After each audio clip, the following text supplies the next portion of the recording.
couldn't climb trees. Simon the fish splished and splashed and dashed about the river weeds. He whizzed and whooshed and twisted through the water round the sticks and reeds. He swam at speed, this way and that, jumped from the water with a spin. He felt the air against his scales, then grinned a grin and plopped back in. "Hey, fish! Hey, fish!" he heard as he was flying through the morning air. He stopped and looked towards the bank and saw a squirrel standing there.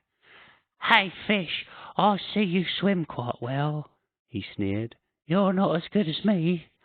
I'll bet that you're no good on land.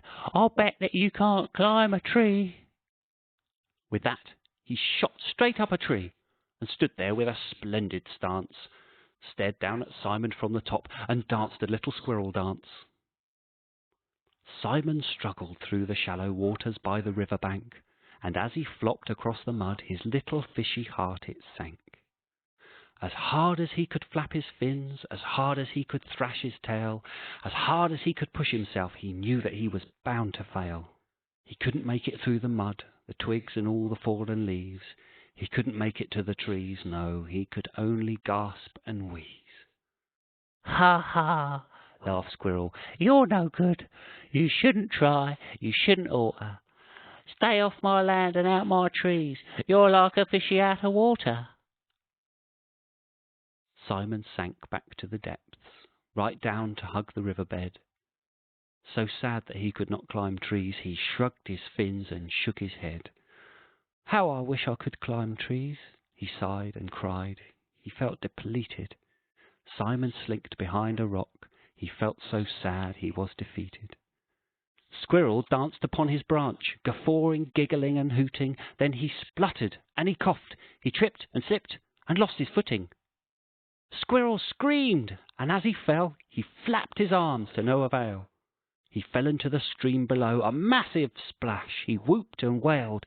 He burbled and he babbled, bubbles bursting as he paddled, and the current pulled him under as he splished and splashed and scrabbled.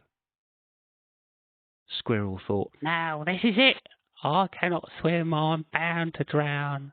He grumbled and he tumbled through the water as it dragged him down. But then came Simon, swimming fast. "At last," thought Squirrel, "help is here." And Simon pulled him through the water, tugging Squirrel's fluffy ear. Squirrel gasped the morning air as clever Simon pushed and heaved.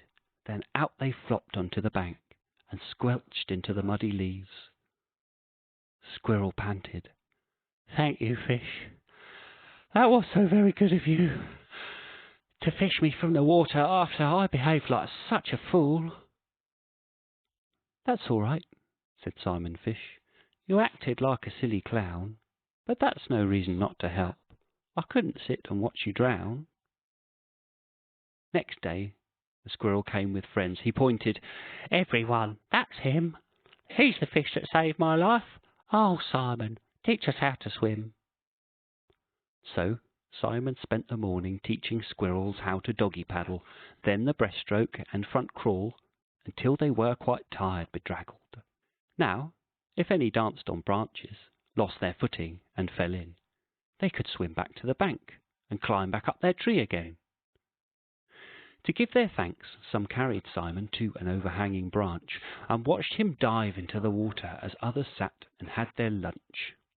They clapped and cheered as Simon span so deftly through the air, and then, on Wednesdays, there's a competition. They watch and mark him out of 10.